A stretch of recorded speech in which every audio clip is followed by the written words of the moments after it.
Bom, então uma operação importante de todo o conceito de ramificação no Git é, claro, a mesclagem, né? Porque no final das contas, a mesclagem é o que permite a gente juntar os ramos de features, juntar os ramos de bug fix de volta para o meu master. Né? Ou então atualizar o meu ramo de features, por exemplo, com as modificações que já foram feitas no master, né? Para garantir que o meu ramo de features sempre esteja incorporando as últimas modificações do meu código. Né? E aí, o que a gente precisa entender um pouco melhor do merge é um pouco sobre como ele funciona na prática. Né? Então, se eu olhar aqui para um cenário, que é um cenário claro, que é quando a gente tem, por exemplo, o master apontando para um commit B, esse commit B é pai de um commit D, que é pai de um commit G, que é onde o meu ramo de feature está apontando. Quando eu faço a mesclagem da feature no master, isso é o que a gente chama de mesclagem de avanço rápido. Né? Que aqui, no caso, você vê que tem toda uma cadeia linear, né, de como foi feito o desenvolvimento. E aí, o que o Git vai fazer? Ele vai falar, ok, nesse caso, como isso aqui é todo desenvolvido de maneira linear, ou seja, o master aponta para o ramo pai, que está na raiz do meu ramo de feature, então aqui nesse caso eu posso simplesmente atualizar o ponteiro do ramo master, que estava no B, para o commit G. E aí pronto, basicamente eu trouxe esse cara para cá, né, essencialmente. Existe um outro tipo de commit que a gente também pode realizar, que é o commit sem conflito nenhum, ou desculpa, commit, a mesclagem sem conflito nenhum. Que aqui no caso, o que acontece é, eu fiz aqui commits D e G, e a commit D e G derivou do meu commit B aqui. E eu também fiz no mestre commits C e E. Só que o que acontece? Os meus commits D e G, as modificações dos arquivos que foram modificados aqui, não foram os mesmos, ou foram partes do arquivo que não tem nada a ver com as partes dos arquivos que estão aqui, que não geram conflitos, ou seja, eu não alterei, por exemplo, a mesma linha de código de um arquivo .py. Como esses caras não geram nenhum problema, o que vai acontecer é que o Git vai automaticamente, no processo de mesclagem, gerar um novo ramo H, e esse ramo H vai fundir, vai pegar a última versão de cada arquivo, ou seja, o último blob, o blob mais recente de cada um dos snapshots, de cada uma das árvores aqui, do G e do E vai gerar esse novo commit H, para o qual o mestre vai apontar daqui para frente. Ou seja, eu tô aqui, só para deixar claro, tanto aqui quanto aqui eu estou fazendo o merge do feature para o mestre, tá? Não estou fazendo o merge do master para o feature. E aí, no final das contas, eu vou ter esse novo commit H que não tem qualquer conflito, eu só atualizei minha árvore.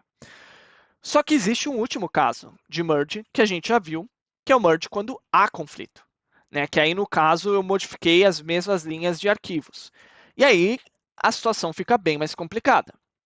Né? Porque quando isso acontece, o que eu preciso fazer no final das contas é resolver os conflitos.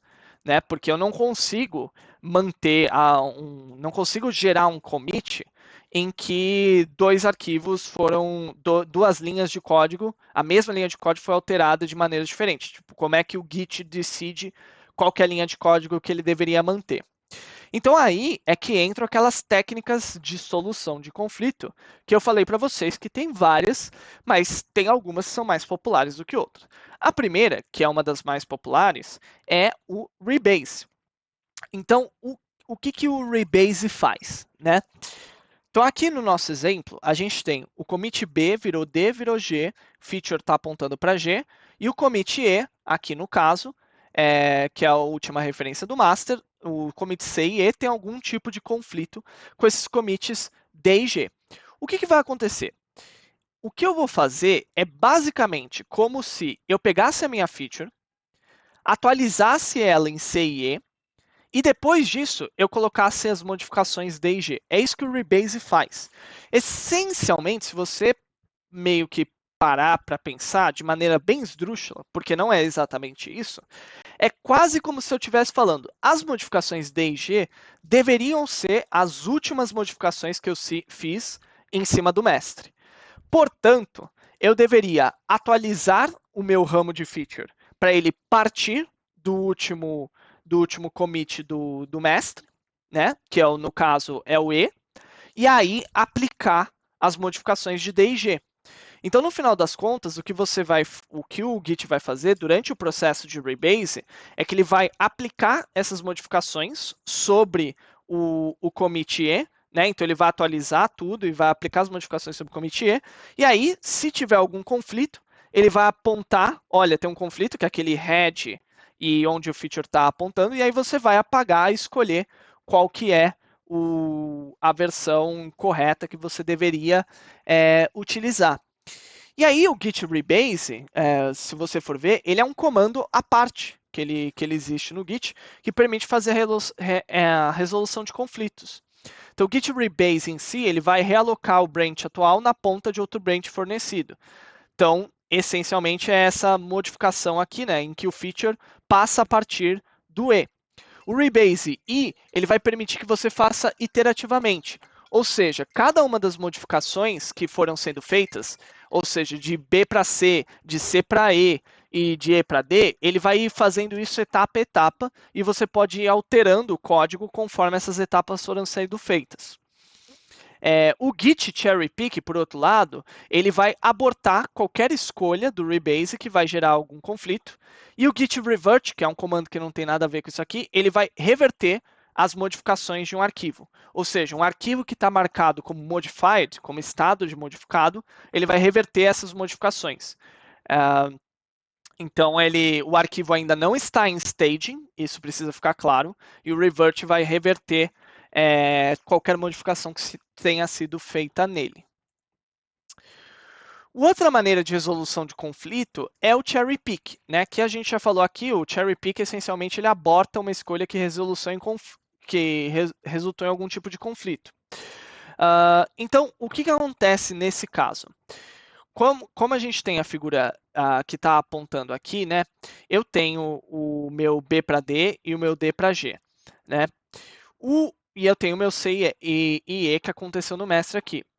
O meu D para G, né, que é o que apareceu aqui, ele vai passar a ser refletido aqui, que está aparecendo nesse Git Cherry Pick G. Essencialmente, o que eu estou falando para o Git nesse caso é que o Git G, o commit G, deveria ser o ramo correto, ou seja, estou falando Git Cherry Pick G, e por isso eu vou utilizar as modificações que estão refletidas nesse último commit aqui. Ou seja, eu vou ignorar todas as modificações conflitantes que aconteceram em C e E. Tá? Então, estou basicamente assumindo que que tudo que eu fiz na feature foi correto. Enquanto que aqui eu estou decidindo um a um qual que é a feature correta, qual que é a alteração que é considerada como correta, e no final eu vou ter o que ele chama aqui de D' e G', porque eu refleti o C e E antes de aplicar as modificações de D e G. Aqui não, aqui eu estou falando D e G é correta, e ele gera uma ramificação aqui e meio que ignorando as modificações de C e E.